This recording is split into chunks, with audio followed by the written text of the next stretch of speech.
ओम श्री गणेशाय नमः। ओम श्री सरस्वत्यै नमः। ओम श्री गुरुभ्यो नमः। ओम सदाशिवसमारम्भां शंकराचार्यमध्यमाम् अस्मदाचार्यपर्यन्तां वन्दे गुरुपरम्पराम्।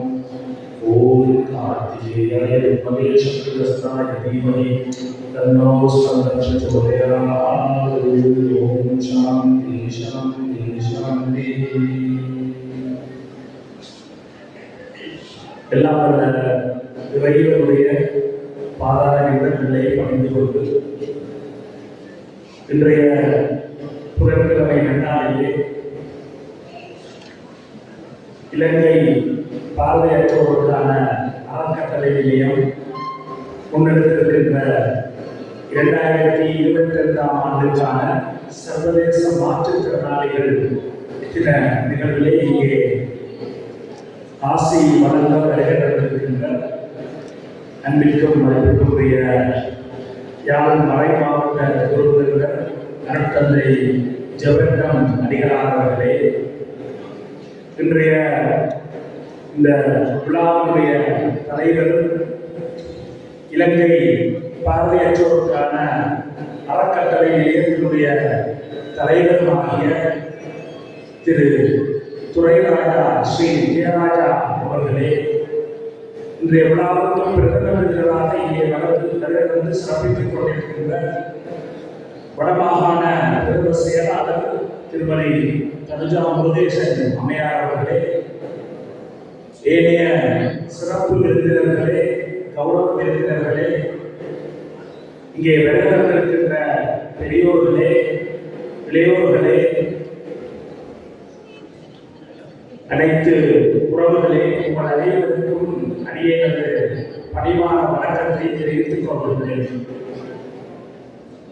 இலங்கை பார்வையற்றோருக்கான அறக்கட்டளை நிலையம் சர்வதேச மாற்றுத்திறனாளிகள் தினத்தை ஒரு அற்புதமான ஒரு சங்கமமாக, ஒரு விழாவாக இன்று இங்கே முன்னெடுத்துக் கொண்டிருப்பது மிகவும் மகிழ்ச்சிக்குரிய விடயம். இப்படியான விழாக்களை முன்னெடுப்பதற்காக விழிப்புணர்வை ஏற்படுத்துவது மட்டுமல்ல, அனைவரையும் ஒருங்கிணைக்கின்ற ஒரு நிகழ்வாகவும், அன்றாட வாழ்க்கையிலே தினசரி ஒரு இயந்திரமயமாக இயங்கிக் கொண்டிருக்கக்கூடிய வாழ்க்கையிலே இப்படியான விழாக்கள் மாணவ செல்வங்களாக இருந்தாலும் சரி, பெரியவர்களாக இருந்தாலும் சரி, ஒரு மனதிற்கு மகிழ்ச்சி அளிக்கின்ற ஒரு நிகழ்வாக அமைகின்றது.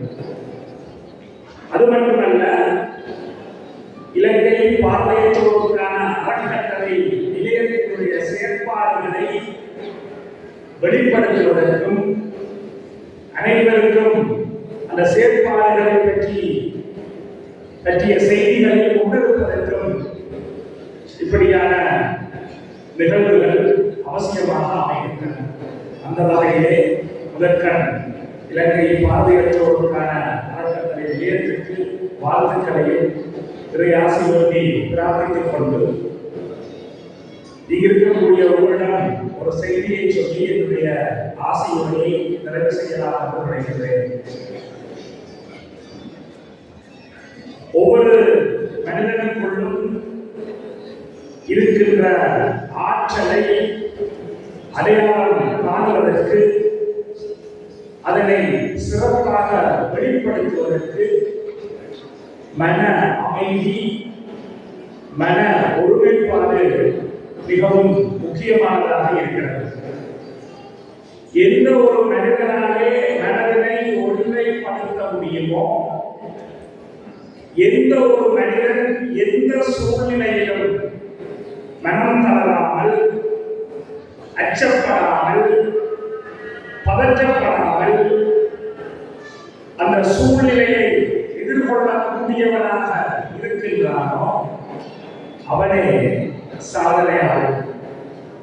இன்றைய கருப்பொருளாக இங்கே பதிவிழப்பு வாழ்வின் ஒளியிலம் அல்ல என்று எடுத்து சொல்லி இருக்கிறார். அந்த அடிப்படையிலே எங்களுடைய மனதுக்கு இருக்கக்கூடிய ஆற்றல், சக்தி, வலு அளவு நடந்தது. Our own mind has got unlimited potential. அந்த மனதினுடைய ஆற்றலை, அந்த மனதினுடைய சக்தியை முழுமையாக பயன்படுத்தி எந்த மனிதன் வாழ்கின்றானோ அவன் மகிழ்ச்சியாக வாழ்கின்றான். அந்த அடிப்படையிலே எங்களுடைய வாழ்வியல் மகிழ்வாக அமைய வேண்டுமாக இருந்தால் மனம் ஒருநிலைப்பட வேண்டும், மனம் அமைதி அடைய வேண்டும். எது இருந்தும் நிம்மதி இல்லை என்றால் எவ்வளவு படிப்பு, பதவி, அதிகாரம், பணம், அந்தஸ்து, இன்னொரு உறவுகள் என்று அனைத்துமே இருந்தும் மனதிலே அமைதி இல்லை என்றால் எங்களால் வாழ்க்கையை மகிழ்ச்சியாக வாழ முடியாது. இந்த மன அமைதி, மன மகிழ்ச்சிக்கு எண்ணங்கள் தான் அடிப்படை. இங்கே நிறைய மாணவர்கள் இருக்கிறீர்கள்.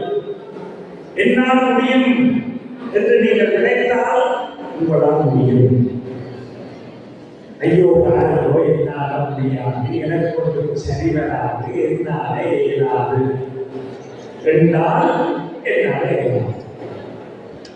நீ எதை நினைக்கின்றாயோ நீ அதுவாகவே ஆகுகிறாய். நாங்கள் எங்களுடைய வாழ்க்கையிலே பல எண்ணங்களை எழுதுகிறோம், யோசிக்கின்றோம். ஆனால் எங்களுடைய வாழ்க்கைக்கு தேவையான எண்ணங்களை மட்டும் நாங்கள் எழுதுவோமாக இருந்தால், வளர்ப்போமாக இருந்தால், எங்களுடைய மனதினுடைய சக்தி நாங்கள் நினைக்கின்ற எண்ணங்களை நிறைவேற்றும். அந்த அடிப்படையிலே எண்ணமோடு வாழ்வு என்று சொல்றாங்க. அந்த ஒரு நிலையிலே தமிழர்களாக நாங்கள் அனைவரும் எங்களுடைய பண்பாடு, எங்களுடைய கலாச்சாரம், எங்களுடைய ஆடவர் மனங்களுடைய விழுமியங்களையும் பண்புகளையும் பின்பற்றி நல்ல மனிதர்களாக வாழும் பொழுது நாங்கள் அனைவரும் ஒற்றுமையாக ஒருங்கிணைந்து செயல்படும் பொழுது நிச்சயமாக இந்த மண்ணிலே அனைவரும் நல்ல வண்ணம் வாழலாம் என்று சொல்லி இங்கே இருக்கக்கூடிய குழந்தைகள் கலைகளை பயிலுங்கள். நல்ல அற்புதமாக கலை வழக்கம் நிகழ்த்தப்பட்டது. வரவேற்பு நடனம் நடைபெற்றது. இசை, நடனம் போன்ற கலைகளிலே உங்களை ஈடுபடுத்துங்கள். விளையாட்டுகளிலே ஈடுபடுங்கள்.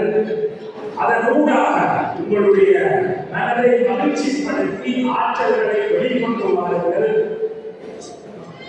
அதே போல விழுமியங்களை சிறு வயதிலிருந்து குழந்தைகளுக்கு அனைவரும் கற்றுக் கொடுக்க வேண்டும்.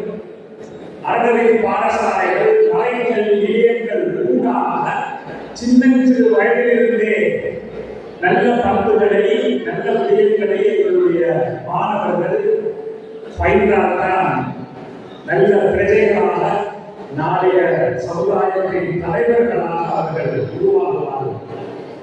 அதற்காக நாங்கள் ஒரு பொதுவான விருதுகளோடு எடுத்து வருகின்றோம். வெள்ளிக்கிழமை மாலை நேரங்களிலும் ஞாயிற்றுக்கிழமை காலை நேரங்களிலும் அனைத்து தனியார் வகுப்புகளும், குழு வகுப்புகளும், தனிப்பட்ட வகுப்புகளும் நிறுத்தப்பட்டு எங்களுடைய குழந்தைகள் ஆலயங்களுக்கும் தேவாலயங்களுக்கும் செல்ல வேண்டும். பிரார்த்தனைகளிலும், அறநெறி செயற்பாடுகளிலும், யோகாசனம், தியானம் போன்ற ஆன்மீக செயற்பாடுகளிலும் அவர்கள் பங்கு பெற்ற வேண்டும். இதை பெரியவர்கள், பெற்றோர்கள் அனைவரும் உணர்ந்து இவற்றை ஊக்குவிக்கும் பொழுது நல்ல ஒரு சமுதாயத்தை நாங்கள் உருவாக்க முடியும். அதன் மூலமாகத்தான் இந்த மனித வாழ்வுடைய நோக்கத்தை நாங்கள் அடைய முடியும் என்று சொல்லி இந்த சர்வதேச மாற்றுத்திறனாளிகள் தினத்திலே இலங்கை பார்வையற்றோர் அறக்கட்டளை நிலையம் தன்னுடைய பணிகளை மிகவும் நேர்த்தியாக அழகாக முன்னெடுத்து வருகிறது. அந்த அமைப்புடைய தலைவராக இருக்கட்டும், அல்லது பொருளாதார கடம்பனாக இருக்கட்டும் மிகவும் அர்ப்பணிப்போடு செயற்பட்டு வருகிறார்கள். அவர்களிடம் பண்பிலும் நோக்கப்பட்ட அவர்களுடைய அந்த பண்பு பணிவு அறம் எங்களை எல்லாம் மிகவும் கவர்ந்திருக்கிறது. அவர்களுக்கும் வாழ்த்துக்களை தெரிவித்து இலங்கை பார்வையற்றோருக்கான அறக்கட்டளையிலையும் தன்னுடைய பணிகளை விஸ்தரிக்க வேண்டும், சிறப்பாக முன்னெடுக்க வேண்டும் என்று அதற்காக பிரயாசிகளை பிரார்த்தித்து விடைபெறுகின்றேன். நன்றி, வணக்கம்.